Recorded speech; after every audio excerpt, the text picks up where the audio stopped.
It is important to note that a psychopath, though once seen as a mentally disturbed person, is no longer regarded as so. Experience has taught the medical profession that while they have a personality disorder, this difference over a normal personality is their lust for violent acts and often murder. In other words, they know exactly what they are doing is wrong, but they do it anyway, getting a huge high from their terrible deeds and without mercy or guilt. They often cunningly disguise themselves as very ordinary people. Compulsions are ever present. They are a time bomb for the unfortunate that is a recipient of their often random attacks. Because of this, they are undoubtedly the worst type of killer known. Thankfully, they are very rare. Nicola Jane Sweeney was born 6 weeks prematurely in the Bon Secours Hospital in Cork on the 6th of October 1981. She spent 2 weeks in intensive care after her struggle coming into the world. Before this joyous occasion, Nicola's mum, Josephine, and her husband, John, had suffered 3 miscarriages. So when this little bundle of joy came into the world, she would enrich their lives for the next 20 years. 3 years after Nicola was born, they would have a son, Sean, and so their family was complete, or so they thought. Though Nicola was born in Cork, at the age of 1 her parents decided to move to London. During the next 15 years, Nicola would visit Ireland at least once a year. These would be memorable journeys with her parents and younger brother Sean, usually by car and ferry, which Nicola would often relive over and over in her later years, as she developed a huge love of Ireland and all things Irish. Her holidays were mostly spent in Kerry with her grandparents and relatives, where she developed a great love and passion for the countryside. Nicola loved all animals, even down to the smallest insect, but she was especially fond of horses. Also, becoming a vegetarian was a natural step for her because of her love for animals. Back in London, Nicola pursued her biggest passion and went horse riding every week. She also went to St. Joseph's Primary School and La Salle Union Secondary School, both in Highgate. Here she would develop a love for music and art. She was a member of the choir in St. Joseph's Parish Church and went Irish dancing at the local parish hall. It was safe to say Nicola was very proud of her Irish roots, and her love of Ireland was overwhelming. So it was understandable that she was always on to her parents to leave London and return to Ireland on a permanent basis. Ironically, when pleading her case to her parents to move back, one of the things she mentioned was how safe Ireland was in comparison to London. Unfortunately, Nicola would be wrong in the worst way imaginable. As fate would have it, a house in Cork came up for sale. It was a fine house called Underwood House on the Rochestown Road. It was perched on a hillside overlooking the harbour and Hop Island in a beautiful countryside setting called Underwood. A hamlet with 8 neighbours and yet only 9 kilometres from Cork city centre, and it was situated across from an equestrian centre on Hop Island, which suited Nicola down to the ground. Nicola was now 16 and finally her dream came true. She was back in Ireland and the city she was born in. Shortly after their move to Ireland, they had a surprise addition to the family, a little baby boy. So now there was Nicola, Sean and Christopher. In 1997, Nicola began school at Sculmurra in the city centre of Cork and entered 4th year. The following year, this is where she would meet a girl of similar age and background.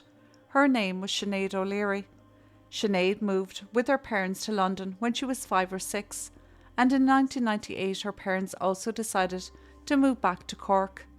They both stood out because they had strong London accents. Nicola's was a lot stronger than Sinead's, and Sinead lost hers quite quickly. But it is what bonded them, among other things, like their love for Ireland. They were both quite shy, but Sinead more so, as Nicola had been in the school a year when Sinead joined. Nicola, being the person she was, she wanted to include Sinead and make her feel welcome. And so she invited Sinead to go to the cinema with her and her friends. One Friday they all met up and went to the cinema. Not long into it, Nicola suggested they went for a cheeky cigarette break. They never went back in to watch the rest of the film. They just sat outside in the corridor chatting, and their friendship was sealed. As Sinead would say later, quote, "Friendship is the family you choose. someone that you can be yourself with. They were a great pair. They just clicked and bounced off each other and enjoyed the simple things in life. Nicola had a calmness about her, and so in turn she had the ability to calm and reassure you if you were feeling stressed or overwhelmed, especially when it came to Sinead and exams. Sinead was the type to worry about things that much more, and Nicola was always there for her. Nicola was also a great big sister to her brother Sean. She would say jump and he would say how high. Sean adored Nicola, and she would always look after him when their parents had to go back to London for business. She made sure he got to school on time and he was fed and watered, as we'd say here in Ireland. After Nicola left school, she attended the local Skerries College, which would eventually merge with Griffith College in 2005. She was taking a business degree and worked part-time in Brown's Cafe at the Brown Thomas department store in Cork City, mainly at weekends and during the summer holidays.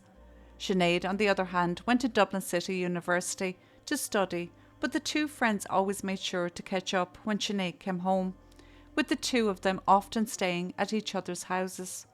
On the evening of Saturday, the 27th of April 2002, it was ordinary enough. But as is often the case, no one knows what it will bring, or indeed what the next moments of any hour of any day will bring.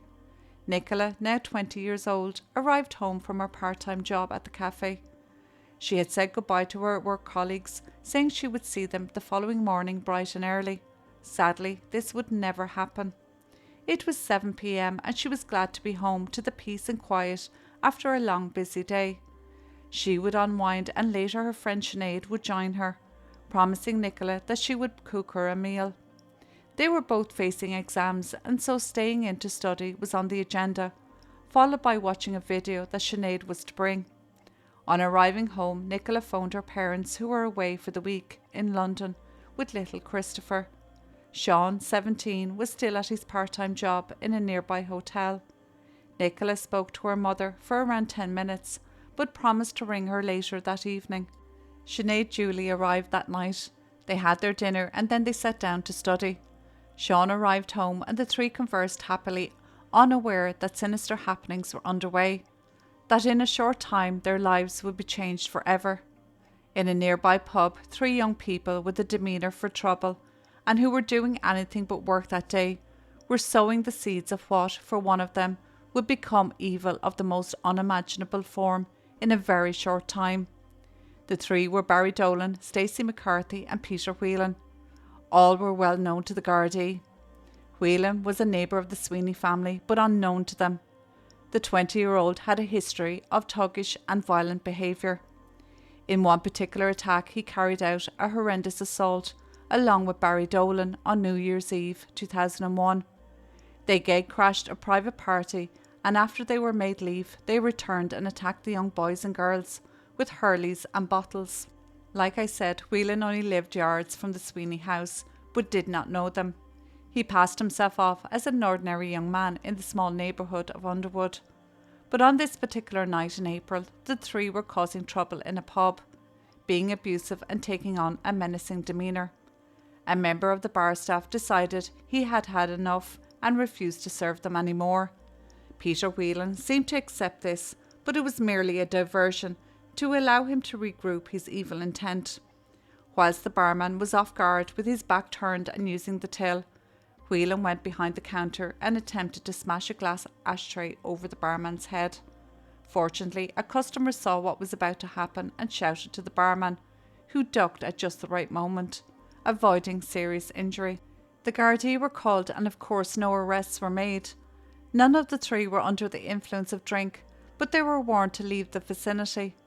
As the Gardaí spoke to the three, Whelan was made aware that there were summonses in relation to the New Year's Eve attack waiting for him at home. They had been delivered to his house that very evening.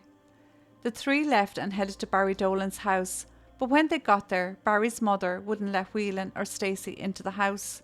So Whelan and Stacey left. Stacey then got a lift on the way.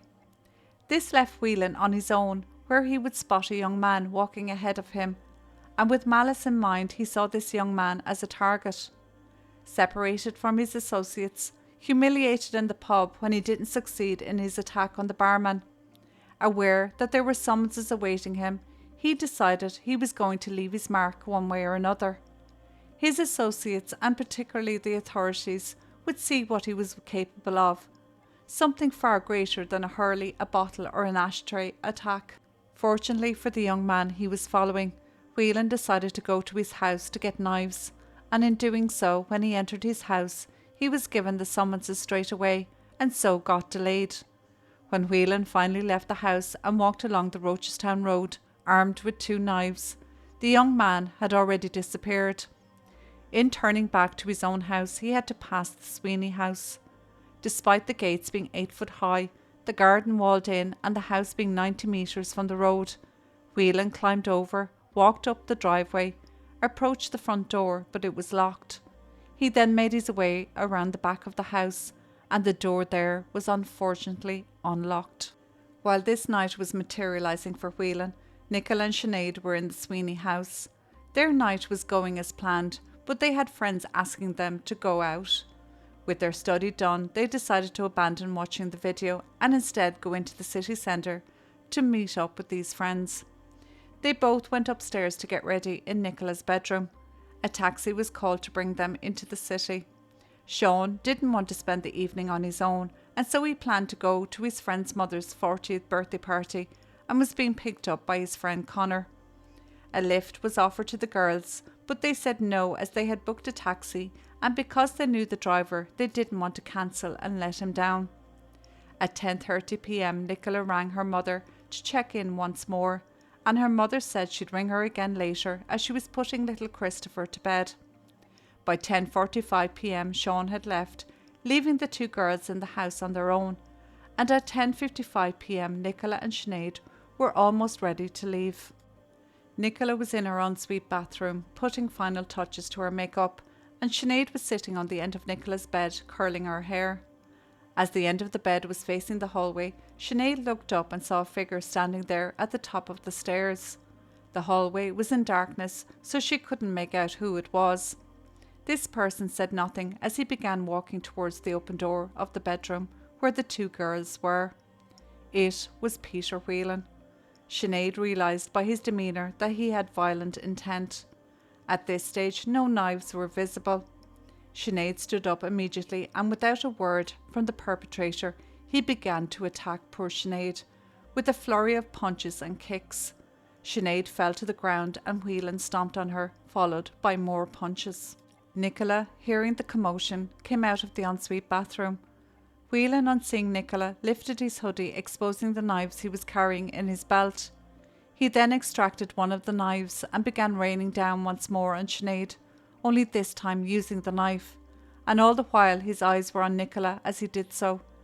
Nicola by now was on the other side of the bed, begging Whelan to stop, but it was no good. Darkness was over him, and he was not going to. Meanwhile, Sinead was on the floor trying to defend herself as best she could. She would suffer 20 stab wounds to her body and arms, trying to defend herself, and all the while Nicola screaming and crying at Whelan. It must have been so horrific. During the attack, Whelan never spoke a word, but had a wicked smile on his face.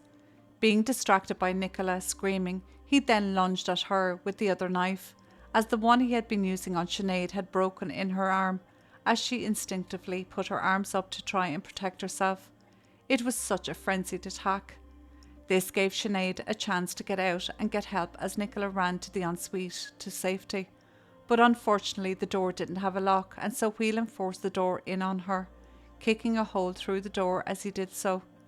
Nicola was stabbed 11 times, and despite this she managed to make her way out of the bathroom and desperately tried to get out the dormer window in her bedroom. He followed her and chillingly stabbed her through the heart, ending her beautiful life. Sinead made her way downstairs. All the lights were off, but luckily she knew the location of the bathroom, and she made her way there and locked herself in.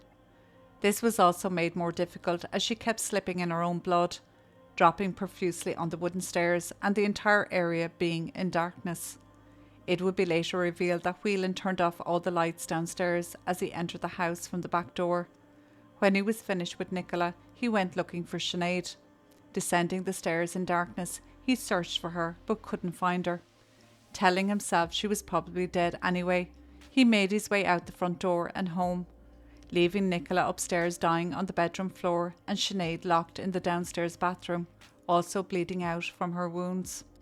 When Sinead felt that the coast was clear, she bravely made her way back up the stairs and to the bedroom where she found Nicola, lying on the floor near the window she tried to escape from. Unfortunately, she had passed away from her injuries within the few minutes of Sinead getting to her. Sinead grabbed hold of Nicola's mobile phone and rang the emergency services and her dad. Sinead knew her dad would be there in minutes. By the time the medical services had arrived, Sinead was falling in and out of consciousness because of the blood loss. They did not think Sinead was going to make it either. It was now 11:15 p.m. The devil had come and gone, but his work was not done yet. He was now back in his own home, changing his blood-stained clothes, hiding them and showering. He looked out the window of his house to see if the outcome of his actions were unfolding at his neighbour's house. Had he succeeded in murdering both girls? On seeing the ambulances and Gardaí arrive on his road, Whelan went to his uncle's house next door, alerting him to what had happened. He then pretended to be the concerned neighbour and made his way up to the Sweeney house, as did others. Sinead, though severely traumatised and injured, gave a perfect description of the attacker, and the Gardaí realised exactly who they were looking for. Not only that, but he was actually standing in the driveway. When confronted by Gardaí about what had happened in the house, his reply was, quote, "It was a pity I didn't do more," adding, "Look what I can do, you don't mess with me." As it was now almost midnight, and even though Whelan was arrested on the spot, he could not be interviewed until 8 a.m. the following morning, due to human rights. That is, a suspect may not be deprived of his sleep. His night's sleep gave him time to reflect and think up a defence for what he had done to Nicola and Sinead, and the age-old excuse was told by Whelan. He would say that it was sick thoughts in his head that made him do what he did. It wasn't in his interest anymore to boast about what he had done. It was now a claim of insanity. Whelan was evaluated by both the prison and defence psychiatrists, and they found nothing in him to show mental illness or insane dimensions. No drugs or drink were found in his system when the toxicology results came in. With overwhelming evidence against him, Whelan pleaded guilty to the murder of Nicola and the attempted murder of Sinead. Nicola was laid to rest at Churchtown Cemetery in Beaufort in County Kerry, at the foot of the MacGilcuddy Reeks near her mother's birthplace, and where she spent so many happy times during her young and magical life. On the 31st of October 2002, the day the Sweeney family would hear the date set for the murder trial of their only daughter, they were expecting an orderly scene where the defendant would be seated in a dock and segregated from the family and others. This was not so. Instead, Court 2 was dealing with the trial listings of a large number of defendants, charged exclusively with rape and murder. The relatively small courtroom was packed with barristers, solicitors, court officials, and family members of victims and defendants, who were literally rubbing shoulders. No seating was reserved or available. All the defendants, including Whelan, were chained to prison officers and brought in amongst the people in the small courtroom. The scene was totally chaotic, with defendants and victims' families almost side by side. On the 20th of December 2002, sentencing began at the Four Courts in Dublin. True to Whelan's character, he showed no sign of remorse to the Sweeney family or Sinead. The Sweeney family were on the understanding that they would be allowed to make a victim impact statement to the judge. They asked to speak with the prosecution barrister in order to put forward a representative to read out the statement. The prosecution stated that it was not necessary and would be irrelevant, as Whelan pleaded guilty and he would receive the mandatory life sentence. In the end, the judge did allow both statements to be read out on behalf of the Sweeney family and Sinead. But it did leave everyone feeling dismissed and isolated in their dealings with the prosecution team. It was as if they should mind their own business and let the state get on with its business. Except it was the Sweeney family's business. It was their daughter Nicola who had lost her life, and it was Sinead who had barely survived the ordeal. During the time the Sweeney family were speaking with the prosecution to get the victim impact statements admitted, Sean, Nicola's brother and others were trying to keep the seats for Mr. and Mrs. Sweeney, but on their return the seats were taken by Whelan's family, even though there were other seats available. When challenged, Mrs. Whelan spoke by saying, quote, "We are just as important as them." She pushed her way in with her husband and other family members, with the result that Sean and other relatives had to leave and find other seats. Furthermore, Mr. Whelan clapped his son on the back as he was led into the court in handcuffs, giving a clear message: "We are right with you." I guess the apple doesn't fall far from the tree. The late Judge Paul Carney did not spare his feelings when it came to sentencing Whelan. He said the murder of Nicola and attempted murder of Sinead was so senseless and unprovoked, and the fact that a knife was used in the attack, he would sentence Whelan for 2 separate crimes, even though it was one incident. He said 2 families were affected, and so each sentence would run concurrently. Whelan was given 15 years for the attack on Sinead and a mandatory life sentence for Nicola's murder. He would serve his life sentence first and then the 15 years. Once Whelan was handed down his sentence, the Sweeney family would be forced into court again a month later, as Whelan did appeal his sentences, but it was rejected. His second appeal swapped the sentencing around. He would now serve the 15 years first and then his life sentence. In total, there were 9 appeals over the years, even reaching the Supreme Courts. But each and every time the Sweeney family had to show up and relive the circumstances of what their daughter went through and the fear of Whelan being successful in his appeals. Thankfully, that did not happen. The trial and appeals were under the free legal system that Whelan took full advantage of. In my opinion, I think that free legal aid should be available to everyone that the state deems fit. But for appeals, I think it should come at the cost of the perpetrator and not the state. I wonder how many appeals would actually happen if they were paying out of pocket rather than the taxpayer. I even question how Whelan got free legal aid in the first place, as Rochestown Road and the Underwood area is a very high fluent area. In 2015, Sinead would receive a call from Nicola's parents, telling her that Whelan had been let out on day release to Cork. It was something that no one thought he would qualify for many years. He was an extremely violent murderer who had yet to show any remorse for what he had done, and he was walking the streets of Cork. Sinead and Nicola's family felt they had no choice but to go public on how they were being treated by the justice system, especially when they weren't even notified of Whelan's day releases. Whelan had met the parole board prior to beginning his life sentence and met with them 3 times in total over the years, and the Sweeney family and Sinead had not been notified in order for them to issue any impact witness statement to the parole board. A man that wanted to kill with no reason behind it except to kill. Sinead says, quote, "Nicola was killed for sport and I was nearly killed for sport. If I hadn't survived the attack, would Whelan have been caught? And because I did survive, how does he see me now? And will he come after me?" A new act has been passed since, and now a minimum term of a life sentence must be served before a case comes before a parole board. The power of the final decision has also been taken away from the Minister for Justice, and it is totally the parole board's decision when it comes to a prisoner's release. It is considered that Whelan, at 20 years of age, was convicted, and in the time he has spent in prison, he hasn't caused harm to anyone. But when you look at the victims and what they endured, there is no remedy for their tragedy. The system worked for what it's designed to do, but the question is the system designed correctly?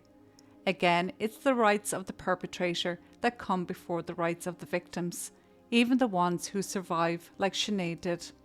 The department can't comment on individual cases, but as Sinead says, she is the individual and she is the case. She is serving a life sentence too, as are Nicola's family. At a memorial service to mark Nicola's 21st birthday, held at the Prince of Peace Church, Fossa, Killarney in County Kerry, a book showing the planting of 21 cherry blossom trees was presented to the Sweeney family by friends. These trees were planted in the Phoenix Park the Lee Fields, Rochestown Church, Beaufort, Glenbeg, and in many parts of Ireland, where Nicola had visited and loved so much. The cherry blossom was Nicola's favourite tree, and it is ironic that its beautiful petals come, enriching our lives for a short time, and then they are gone. Rest in peace, Nicola, and stay safe, Sinead.